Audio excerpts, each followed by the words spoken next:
ప్రపంచ పరివర్తనలో మహిళలు వారి యొక్క పాత్ర ఏంటి, అదేవిధంగా వివక్ష అంటే ఏమిటి అనే పదానికి పూర్తి అర్థాన్ని ఈ పాఠంలో మనకి వివరించడం జరిగింది.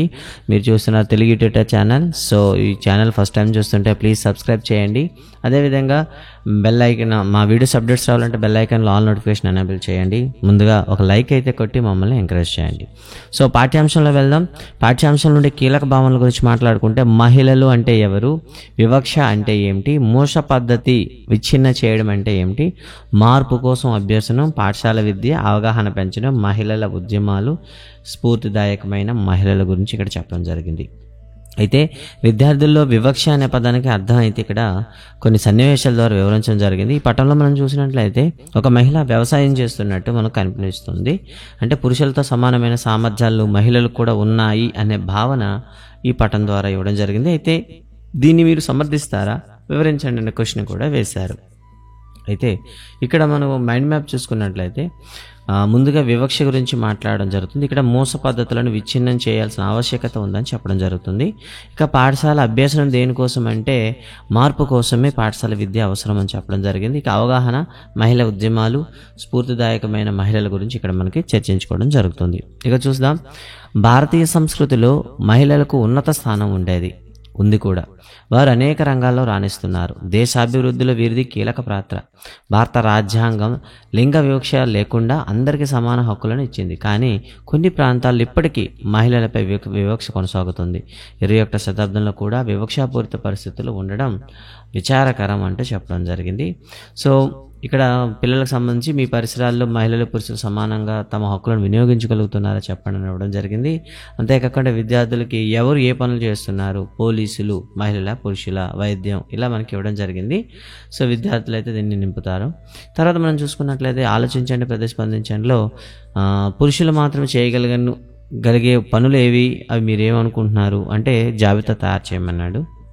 ఇక తర్వాత ఏవి మహిళలు మాత్రమే చేయగలరు అని అనుకుంటున్నారు, పురుషులు చేసే పనులు మహిళలు చేయలేరని అనుకోవడానికి సమంజసమేనా అంటూ విద్యార్థుల యొక్క దాన్ని ఏమంటే వారి దృక్పథాన్ని తెలుసుకోవడానికి ప్రశ్నలు అనమాట. ఇక తర్వాత చూస్తే ఇక్కడ మనకు 2 బిట్లు రావడానికి అవకాశం ఉంటుందండి.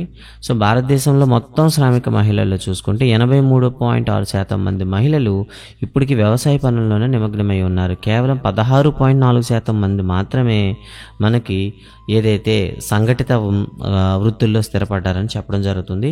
అయితే వారు నాట్లు వేయడం, కలుపు తీయడం, పంట కోయడం, నూర్పి చేయడం వంటి పనులు చేస్తారు. అయితే వ్యవసాయం గురించి ఆలోచించేటప్పుడు మనం మగవారికి మాత్రమే గుర్తుకు తీసుకొస్తూ ఉంటాము, కానీ వీళ్ళ గురించి మనం పట్టించుకోమని ఇవ్వడం జరిగింది. అయితే ఇక్కడ మనకు వచ్చే ప్రశ్న, సో భారతదేశంలో శ్రామిక మహిళల్లో ఎంత శాతం మంది వ్యవసాయ పనుల్లో ఉన్నారు అంటే 83.6%. లేదా ఏ నివేదిక ప్రకారము భారతదేశంలో 83.6% మంది శ్రామిక మహిళలు వ్యవసాయంలో ఉన్నారంటే NSS 61వ రౌండ్ అండి. సో ఇది గుర్తుంచుకోండి. NSS అంటే నేషనల్ శాంపుల్ సర్వే అంటారు. ఇది ప్రతి ఏడాది ఒక రౌండ్గా ఉంటుంది. ఇది 61వ రౌండ్. సంవత్సరం వచ్చి 2004-2005. సో ఇవి 3 ఇంపార్టెంట్, మీరు గుర్తుపెట్టుకోండి. 61వ రౌండ్ ఏ సంవత్సరం జరిగింది? 2004-2005. NSS అంటే ఏమిటి? National sample survey. దీని ప్రకారం ఎంతమంది మహిళలు అసంఘటిత లేదా వ్యవసాయ పనుల్లో ఉన్నారు అంటే 83.6%. అయితే ఇప్పుడు మనం శాస్త్ర సాంకేతిక రంగంలో విశేషమైన ప్రగతి సాధించాం. అంతరిక్ష యాత్రలు కూడా చేస్తున్నాం. అంటువ్యాధులను, ప్రకృతి విపత్తులను నిలువరించే సౌకర్యవంతంగా జీవించగలుగుతాం. అయినప్పటికీ స్త్రీల పట్ల వివక్ష కొనసాగుతూనే ఉంది. వారు సమాన అవకాశాలు పొందడంలో అనేక ఆటంకాలు ఎదురవుతున్నాయి అని ఒక్కొక్క మనకి సన్నివేశం ఇవ్వడం జరిగింది. సో దసరా సెలవులు వచ్చింది. ధరణి వాళ్ళ అమ్మమ్మ గారి ఇంటికి వెళ్ళాలనుకుంది, కానీ వాళ్ళ అమ్మగారిని అడిగింది. అమ్మగారు నాకు తెలియదు, నాన్నని అడుగు అన్నారు. సో నాన్నని అడిగితే అమ్మాయి ఒంటరిగా వెళ్ళకూడదు, తమ్ముడితో వెళ్ళు అంది. అంటే పై సన్నివేశం మీకు ఏం చెప్తుంది? బాలికలు ఒంటరిగా ప్రయాణించలేరని భావన సమర్థనీయమైన అంటూ ఒక ప్రశ్న అడగడం జరిగింది విద్యార్థులకి. సన్నివేశం 2. రంగయ్య, రాజమ్మ ఇద్దరు కూడా భవన నిర్మాణ కార్మికులుగా పనిచేస్తున్నారు. కానీ రంగయ్యకు 500 ఇస్తే రాజమ్మకు 300 ఇస్తారు. అయితే సమాన పని చేసేటప్పటికి పురుషుల కంటే స్త్రీలకు తక్కువ వేతనం ఇవ్వడం సమంజసమేనా అంటూ 2వ ప్రశ్న అడగడం జరిగింది. 3వ సన్నివేశం. వినయ్ 10వ తరగతిలో మంచి మార్కులతో పాస్ అయ్యాడు. హోటల్ మేనేజ్మెంట్ కోర్సులు చేరతానని తండ్రి చెప్పగా, అది అమ్మాయిల చదువు, దాన్ని నువ్వు చదవడం ఏంటి, ఇంజనీరు లేదా డాక్టర్ కావడానికి ఉపయోగపడే కోర్సులో చేరు అని తండ్రి చెప్పాడు. అయితే ఆడవారు చదివే కోర్సులు, మగవారు చదివే కోర్సులు పురుషులను విభజించడం సమంజసమేనా అంటే ఇవన్నీ కూడా వివక్షలండి. మళ్ళీ చెప్తున్నాను చూడండి. స్వేచ్ఛగా మహిళ మగవారితో సమానంగా దాన్ని ఏమంటారు సంచరించడానికి అవకాశం లేదు, ఒకటో వివక్ష. తర్వాత ఇద్దరికి సమానం పనిచేసేటప్పుడు కూడాను స్త్రీకి పురుషుని కన్నా తక్కువ వేతనం, ఇదొక రకమైన వివక్ష. తర్వాత ఒక ఉన్నతమైన చదువులో అది మహిళలకు మాత్రమే అన్నట్టు మనం పరిమితులు విధించడం కూడా ఒక రకమైన వివక్ష. ఇక తర్వాత చూద్దాం. ఇక్కడ 2 కుటుంబాలు ఇవ్వడం జరిగింది. భావన, శైలజలు ఇద్దరు కూడా 10వ తరగతి ఉత్తీర్ణులు అయ్యారు. అయితే కలెక్టర్ అవుతామని ఇద్దరు కూడా అనుకున్నారు. భావన వెళ్ళి తండ్రిదండ్రులు చెప్పగానే వాళ్ళు వెంటనే ఏం చేశారు, ఒక మంచి కాలేజీలో చేర్చారు. అదేవిధంగా శైలజ కూడా చెప్తే ఆడపిల్లకి అంత చదువు అవసరం లేదు, పెళ్లి చేసి పంపిస్తామని చెప్పి చదువును కూడా ఆపేశారు. అంటే తల్లిదండ్రులు ఆలోచించే విధానాల్లో గల వ్యత్యాసం కారణం ఏమిటని మీరు ఊహిస్తున్నారు అంటే ఇంకా మూస పద్ధతి, ఏదైతే పాత పద్ధతి ఉందో అదే పద్ధతిలో ఆలోచించడం అనేది కాదు, ఇది వివక్షకు కారణమవుతుందని చెప్పడం జరిగింది. ఆడపిల్లల పట్ల మన సమాజంలో, కుటుంబంలో కొన్ని నిశ్చితమైన అభిప్రాయాలు ఉన్నాయి. ఇప్పటి వరకు మగపిల్లలకు ఇచ్చినంత ప్రాధాన్యత ఆడపిల్లలకు ఉండదు. వారి ఆశలకు, ఆలోచనలకు, అభిప్రాయాలకు కుటుంబ విలువలు ఇవ్వదు. నిరక్షరాస్యులైన కుటుంబాలు ఈ వివక్ష మరింత కఠినంగా ఉంటుంది. కొన్ని సందర్భాల్లో చదువుకున్న వారు కూడా మహిళలకు సమాన ప్రాధాన్యత ఇవ్వడానికి అంగీకరించారు. గత కాలం నుండి వస్తున్న ఆచారాలను పాటించడం మంచిది అని భావిస్తారు. ఈ పద్ధతినే మూస ధోరణి అంటాము. అంటే పాద పద్ధతులను అలా ఆచరించిపోవడాన్ని మూస పద్ధతి అంటే ఒకే రకమైన పద్ధతి అంటాం. మహిళా అభివృద్ధికి ఆటంగా పరిగణిస్తుంది అని చెప్పడం జరిగింది. మరి కొంతమంది మూస పద్ధతిని విచ్ఛిన్నం చేయడంలో కొంతమంది విజయవంతమైనటువంటి సందర్భాలు ఇచ్చారు. రమ్య చూద్దాం.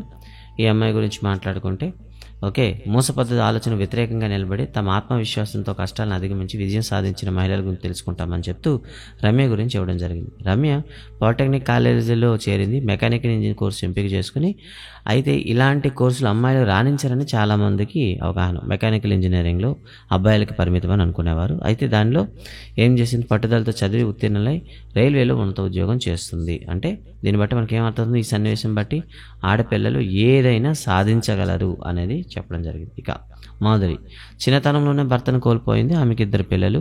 కుటుంబ పోషణ కోసం ఆటో నడుపుతుంది. కొందరు ఆమెను ఎగతాళి చేస్తూ హేళనగా మాట్లాడేవారు. వాటిని ఎనలేని ధైర్యంతో ఎదుర్కొని తన పిల్లలను ఉన్నత చదువులు చదివింది. ఆమె ఎంతోమంది మహిళలకు ఆదర్శమైంది. అంటే ఏ పనైనా చేయగలము అని. గీత రోడ్డు ప్రమాదంలో తీవ్రంగా గాయపడి చక్రాల కుర్చీకే పరిమితమైంది. ఆమెను అందరూ నిరుత్సాహపరిచేవారు. కానీ గీత నిరాశ చెందకుండా ప్రభుత్వ ఆర్థిక సహాయంతో సొంతంగా వ్యాపారం ప్రారంభించింది. విజయవంతంగా వ్యాపారాన్ని నిర్వహించి అందరి ప్రశంసలు పొందింది. ఎన్ని శారీరక వైకల్యాలున్నా మానసికంగా దృఢంగా ఉంటే ఉన్నత స్థానాలను చేరుకోవడం సాధ్యమని నిరూపించింది. సో ఇది మన డిఎస్సి విద్యార్థులకు కూడానండి మంచి వాక్యం ఇది. అంటే ఎన్ని సామాజిక ఆటంకాలు ఉన్నా కూడా ఉన్నత స్థానాలు చేరుకోవాలంటే ముందుగా మనకి ఉండాలి, మానసికంగా దృఢంగా ఉండాలి. కాబట్టి మీరు కూడాను నోటిఫికేషన్ వస్తుందా రాదా అనేది సందిగ్ధాన్ని పక్కన పెట్టి మానసికంగా దృఢంగా ఉండి చదవండి. ఖచ్చితంగా విజయలక్ష్మి అనేది మిమ్మల్ని వివరిస్తుంది. మూసధోరణుల నుండి విముక్తి పొందడంలో విద్య ప్రధాన పాత్ర వహిస్తుంది. ప్రభుత్వాలు బాలికల విద్య కోసం ఎన్నో సౌకర్యాలు కల్పిస్తున్నారు. అయినప్పటికీ దళిత, గిరిజన, నిరుపేద కుటుంబాలకు చెందిన బాలికలు విద్యకు ఇంకా ఇప్పటికీ దూరంగానే ఉన్నారు. కారణం సాంఘిక, ఆర్థిక పరిస్థితులు అని చెప్పడం జరిగింది. పరివర్తన కోసం నేర్చుకోవడం ఇక్కడ ఇవ్వడం జరిగింది. చూడండి, చాలా కొద్ది మంది పిల్లలే పాఠశాలకు వెళ్ళేవారు. గతంలో చాలామంది పిల్లలు తమ కుటుంబాలు లేదా పెద్దలు చేసిన పనులను నేర్చుకునేవారు. బాలికల పరిస్థితి అయితే మరింత దారుణంగా ఉండేది. బాలికలకు వివాహం చేసి పంపేసేవారు. కుమ్మరి, బట్టలు నేయడం, చేతి పనులు అంటే నైపుణ్యాలను నేర్పించిన కుటుంబాల్లో కూడా కుమార్తెలు మరియు మహిళలను కేవలం సహాయకారులుగా మాత్రమే చూసేవారు. 19వ శతాబ్దంలో విద్య మరియు అభ్యాసం గురించి అనేక కొత్త ఆలోచనలు ఆవిర్భవించాయి. పాఠశాలలు ప్రారంభించి అధునాతన విద్యను బోధిస్తున్నారు. కానీ అప్పటికీ కూడా ఆడపిల్లల చదువుకోవడం పట్ల చాలా వ్యతిరేకత ఉండేది అని చెప్పడం జరిగింది. ఇక బాలికల కోసం అయితే చాలామంది మహిళలు మరియు పురుషులు బాలికల కోసం పాఠశాల తెరవడానికి ప్రయత్నించారు. ఇప్పుడు ప్రతి సంవత్సరం ఎక్కువ మంది పిల్లలు పాఠశాల ప్రవేశిస్తున్నందుకు పిల్లలందరూ పాఠశాలకు వెళ్ళడమే మామూలే అని మనం అనుకోవడం ప్రారంభించాం. అయితే చూద్దాం, జ్యోతిబా ఫులే మరియు సావిత్రిబాయి ఫులే గురించి తెలుసుకోండి అంటూ మనకి ఇవ్వడం జరిగింది. సో వీళ్ళు అంటే మనకి మహిళల కోసం మొట్టమొదటి పాఠశాల స్థాపించింది లేదా మొట్టమొదటి మహిళా ఉపాధ్యాయురాలు ఎవరంటే సావిత్రిబాయి ఫులే. ఓకే, గుర్తుపెట్టుకుంటారు. ఇక తర్వాత మన దేశంలో రీసెంట్గా ఒక విప్లవాత్మక నిర్ణయం తీసుకున్నారు. అదే బేటీ బచావో బేటీ పడావో, అంటే బాలికలను రక్షించండి, వాళ్ళని చదివించండి అంటే ఇవ్వడం జరిగింది. అంతేకాకుండా చాలా రకమైన పొదుపు పథకాలను కూడా ప్రవేశపెట్టడం అయితే జరిగింది. మహిళా ఉద్యమం గురించి మాట్లాడదాం. మహిళలు మరియు బాలికలు చదువుకునే మరియు పాఠశాలకు వెళ్లే హక్కు ఉంది. ఇతర అంశాలైనటువంటి హింస, ఆరోగ్యం వంటి రంగాల్లో న్యాయపరమైన సంస్కరణలు జరిగి మహిళలు మరియు బాలికలు పరిస్థితి మెరుగుపడింది. ఈ మార్పులు అనుకోకుండా జరిగినవి కావు. ఈ మార్పులను తీసుకురావడానికి మహిళలు వ్యక్తిగతంగా మరియు సమిష్టిగా పోరాటం చేశారు. ఈ పోరాటాన్ని మహిళా ఉద్యమాలు అంటారు. ఉదాహరణకు ఆంధ్రప్రదేశ్లో చూసుకుంటే 1993లో సారాకు వ్యతిరేకంగా ఉద్యమం చేశారు. అంతేకాకుండా ఆడపిల్లల ఆత్మగౌరవం కోసం జరిగిన ఉద్యమాల ఫలితంగా నేడు పాఠశాలలో ఆడపిల్లలకు ప్రత్యేకమైనటువంటి మరుగుదొడ్లు ఏర్పాటు చేయడమే కాకుండా ప్రతి ఇంటా మరుగుదొడ్లు నిర్మించడం జరుగుతుంది. ఇప్పుడు మీకు తెలుసా అంటూ ఒక వాక్యం అయితే ఇవ్వడం జరిగింది. మనం అంతర్జాతీయ మహిళా దినోత్సవం ఏ రోజు జరుపుకుంటామంటే మార్చి 8వ తేదీన జరుపుకుంటాము. ఇక మహిళా హక్కుల ఉద్యమాలు మహిళా హక్కుల సాధన ఎలా దోహదపడ్డాయి అనేది ఇచ్చాడు. థింక్ అండ్ రెస్పాన్స్లో ఇవ్వడం జరిగింది. ఇక తర్వాత చూస్తే మన చుట్టూ ఉన్న కొంతమంది అడ్డంకులను అధిగమించి తమ లక్ష్యాలను సాధించినటువంటి స్ఫూర్తిదాయక మహిళల గురించి ఇక్కడ ఇవ్వడం జరిగింది. ఇక్కడే మనకు ఎక్కువ ప్రశ్నలు రావడానికి అవకాశం ఉంటుంది. మొదటిది కాదంబరి గంగూలీ. ఈవిడ గురించి మాట్లాడుకుందాం. ఈవిడ 1861 నుండి 1923 మధ్యలో నివసించారు. ఈవిడ బ్రిటిష్ వలస కాలంలోనే బెంగాల్ సాంస్కృతిక విప్లవంలో కూడా పాల్గొన్నారు. అంతేకాకుండా భారతదేశంలో పాశ్చాత్య వైద్యం పట్టా పొందిన మొదటి దక్షిణాసియా మహిళా వైద్యురాలు కాదంబరి గంగూలీ, గుర్తుపెట్టుకుంటారు. సో భారతదేశంలో మొట్టమొదటి MBBS, సింపుల్గా చెప్పాలంటే దక్షిణాసియాలోనే, సౌత్ ఏషియాలోనే మొట్టమొదటి MBBS పట్టా తీసుకున్న మహిళ కాదంబరి గంగూలీ. ఇక రెండో వ్యక్తి చంద్రముఖి బసు. ఈవిడ బెతున్ కళాశాలలో లెక్చరర్గా పనిచేసి ప్రిన్సిపాల్గా పనిచేశారు. బ్రిటిషర్ కాలంలో నుండి గుర్తుపెట్టుకోండి. బెతున్ కళాశాల లెక్చరర్గా మరియు ప్రిన్సిపాల్గా పనిచేసింది చంద్రముఖి బసు. సో మొట్టమొదటి ఫిమేల్ డాక్టర్ ఆర్ మెడిసిన్ తీసుకుందారంటే మనకి కాదంబరి గంగూలీ. ఇక తర్వాత జానకి అమ్మాల్ ఎడవలత్ కక్కర్. ఈవిడ గురించి చూస్తే మనకి సైంటిస్ట్ అని చెప్తాం. సో భారతదేశంలో మొదటి పద్మశ్రీ అందుకున్న శాస్త్రవేత్త, మహిళా శాస్త్రవేత్త ఈవిడ గురించి మనం చూడాలి. జానకి అమ్మాల్ ఎడవలత్ కక్కర్. ఈవిడ botanical survey of India director జనరల్గా పదవి చేపట్టిన ప్రసిద్ధి చెందారు. అంటే బ్రిటిషర్స్ కాలంలో. ఆమె 1921లో ప్రెసిడెంటీ కళాశాల నుండి వృక్షశాస్త్రంలో ఆనర్స్ డిగ్రీ పొంది క్రోమోజోములు కణపరివర్తన మరియు ఫైటోజియోగ్రఫీ మధ్యన సంబంధం అనే అంశం పైన రీసెర్చ్ చేసి ఆ రీసెర్చ్ విభాగంలో అయినటువంటి సైటోజెనెటిక్స్లో పరిశోధన కొనసాగించారు. ఆవిడ జెనెటిక్స్లో ఆవిడ పరిశోధన కానిచ్చి ఆవిడ మనకు ఒక సైంటిస్ట్గా తమ సేవలు అందించారు. అంతేకాకుండా చెరుకు మరియు వంకాయ పైన విస్తృతంగా పరిశోధన చేశారు. 1977లో భారత ప్రభుత్వం ఆమెకు పద్మశ్రీ అవార్డు ఇవ్వడం జరిగింది. పద్మశ్రీ అవార్డు అందుకున్న మొదటి భారతీయ మహిళా శాస్త్రవేత్త జానకి అమ్మాల్ ఎడవలత్ కక్కర్. సో ఇక్కడ మనకి ఎన్ని ప్రశ్నలు రావచ్చు అంటే, ఒకటి, ఆవిడ ఏ సంస్థకు డైరెక్టర్గా పనిచేశారు? బొటానికల్ సర్వే ఆఫ్ ఇండియా అనే సంస్థకు డైరెక్టర్గా పనిచేశారు. ఆవిడ వృక్షశాస్త్రంలో ఆనర్స్ ఏ కళాశాల నుండి పొందారు? ప్రెసిడెన్సీ కళాశాల. ఓకే. తర్వాత సైటోజెనెటిక్స్ అంటే ఏమిటి? క్రోమోజోములు మరియు ఫైటోజియోగ్రఫీకి మధ్యన సంబంధం పైన రీసెర్చ్ చేసే భాగాన్ని సైటోజెనెటిక్స్ అంటారు. సో జానకి అమ్మాల్ ముఖ్యంగా ఏ కూరగాయ పైన పరిశోధన చేశారు? వంకాయ. ఏ పంటలపైన చేశారు? చెరుకు, వంకాయ. ఆవిడకి ఏ సంవత్సరంలో పద్మశ్రీ అవార్డు ఇచ్చారు? 1977. ఇలా మనకి రకరకాలుగా ప్రశ్నలు అడగడానికి అవకాశం ఉంటుంది. ఇక తర్వాత కల్పనా చావ్లా. కల్పనా చావ్లా ఒక భారతీయ అమెరికన్ వ్యోమగామి. జూలై 1, 1961లో హర్యానాలోని కర్నాల్లో అనే ఒక గ్రామంలో మధ్యతరగతి కుటుంబంలో జన్మించారు. ఆవిడ గ్రాడ్యుయేషన్ తర్వాత ఆమె నాసా ఆమె యొక్క అమెస్ రీసెర్చ్ సెంటర్లో ఓవర్సీస్ మెథడ్స్కు వైస్ ప్రెసిడెంట్గా అయ్యారు. ఆమె అంతరిక్షంలోకి అడుగుపెట్టిన తొలి భారతీయ మహిళ. ఫిబ్రవరి 1, 2003 గుర్తుపెట్టుకుంటారండి. ఫిబ్రవరి 1, 2003లో వాతావరణంలో ప్రభావం వల్ల STS-107 మిషన్ వైఫల్యంగా ఆమె కొలంబియా స్పేస్ షిప్లోనే ఆవిడ చనిపోవడం జరిగింది. ఇక ఆవిడ మరణించిన తర్వాత అమెరికా ప్రభుత్వం Congressional space medal of honour and NASA విశిష్ట సేవా పథకాన్ని కూడా ఈవిడికి ఇవ్వడం జరిగింది. ఇక తర్వాత ప్రస్తుతం ఉన్న వాళ్ళ గురించి మాట్లాడదాం. మిథాలీ రాజ్ 2 దశాబ్దాలుగా అంతర్జాతీయ క్రికెట్ కెరీర్లో అనేక మైలురాళ్ళు చేరుకున్న భారతదేశ గొప్ప మహిళా ఉమెన్. మహిళల అంతర్జాతీయ క్రికెట్లో అత్యధిక పరుగులు చేసిన క్రీడాకారిణి మిథాలీ రాజ్. మహిళల వన్డే ఇంటర్నేషనల్ మ్యాచ్లో 7,000 పరుగులు మార్కును అధిగమించిన మహిళా క్రికెటర్. 1982 సంవత్సరంలో డిసెంబర్ 3వ తేదీన రాజస్థాన్లోని జోధ్పూర్లో ఈమె జన్మించింది. సో ఇక్కడ ప్రశ్న, సో మిథాలీ రాజ్ యొక్క జన్మస్థానం రాజస్థాన్లోని జోధ్పూర్. ఇప్పుడు 1982 డిసెంబర్ 3. చదువుకునే రోజుల్లోనే క్రికెట్లో శిక్షణ తీసుకోవడం ప్రారంభించింది. మిథాలీ 17 ఏళ్ల వయసులోనే భారత్ జట్టుకు ఎంపిక అయింది. 17 ఇయర్స్ ఏజ్లో ఆమె ప్రశంసనీయమైన ప్రదర్శన వల్ల లేడీ సచిన్ అని పిలుస్తారు అనే ట్యాగ్ అని సంపాదించుకుంది.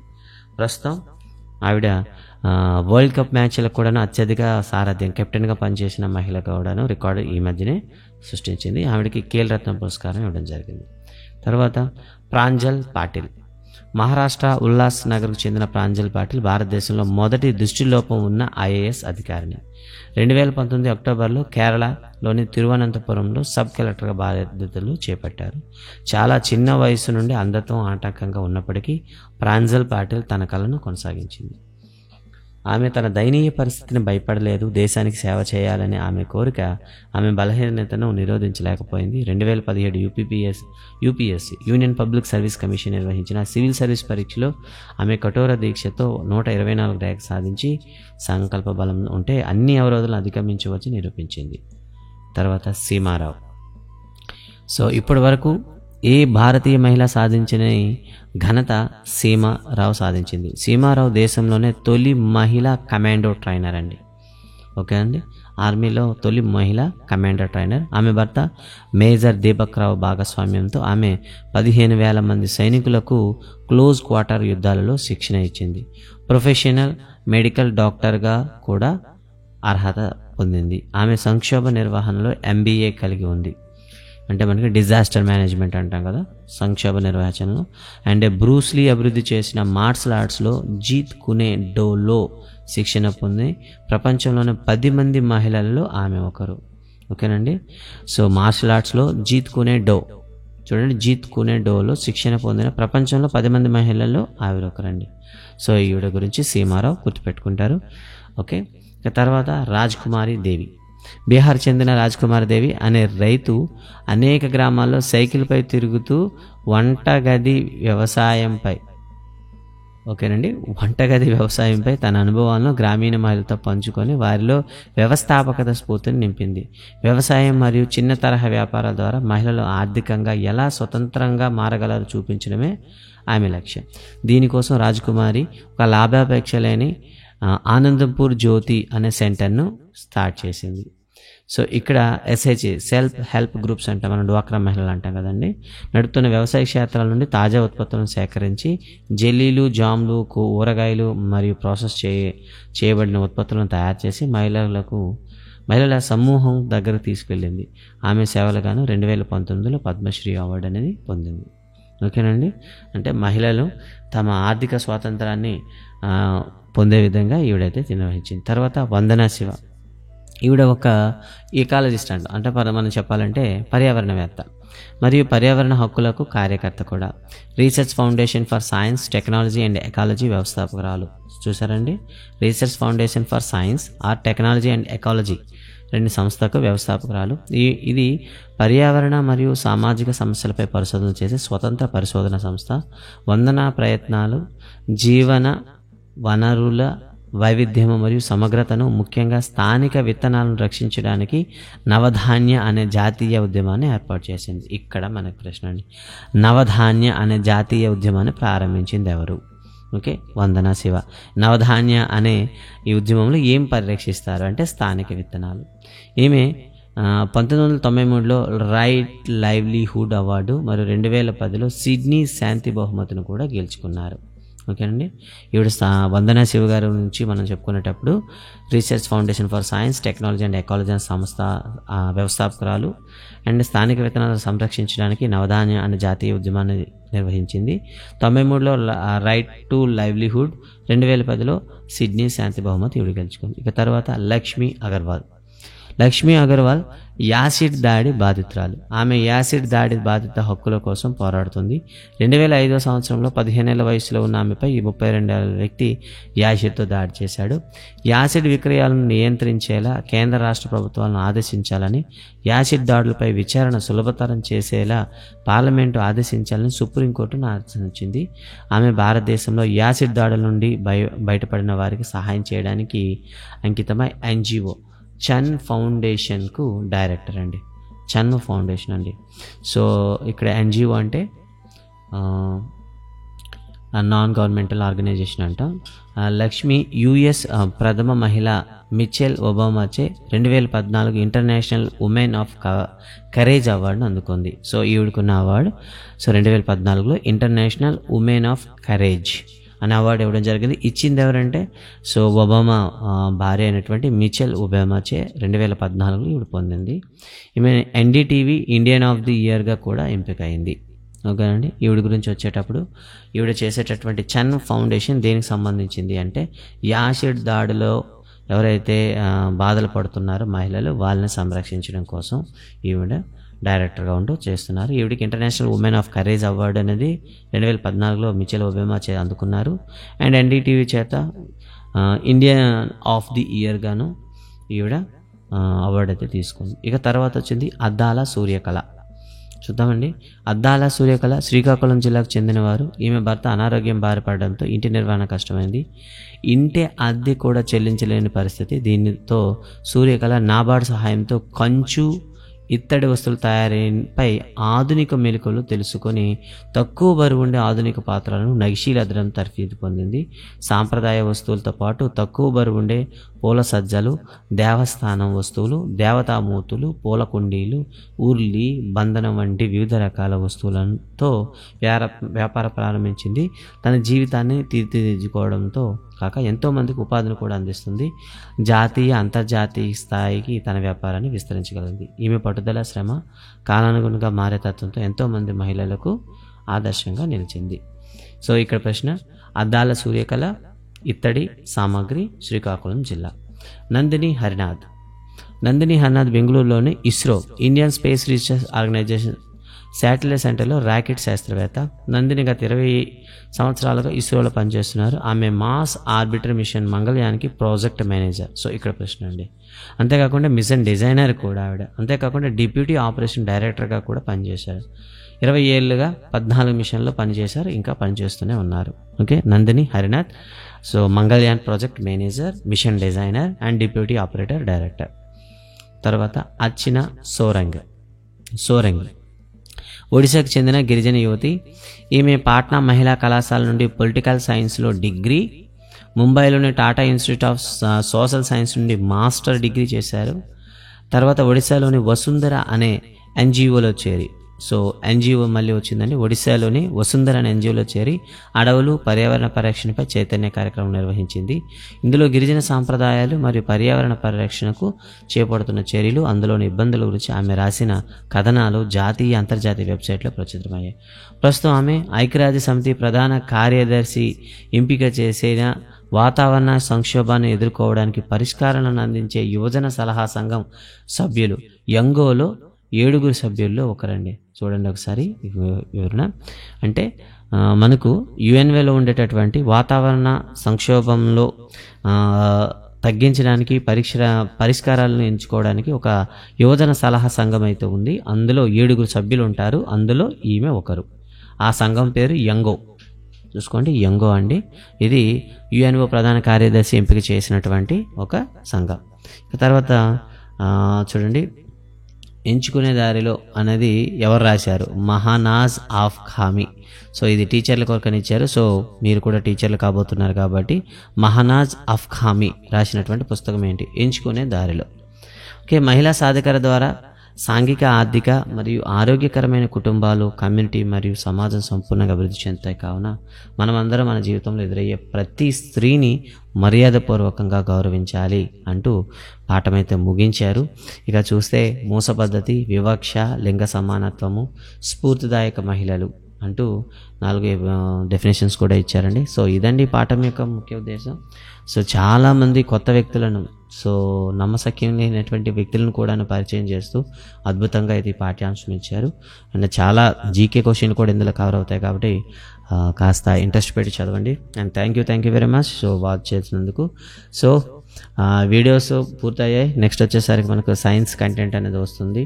సో వీటిని ఆదరించినట్టుగా వాటిని కూడా ఆదరించగలని ఆలోచిస్తున్నాను. సో అందరికీ ధన్యవాదాలు. జై హింద్.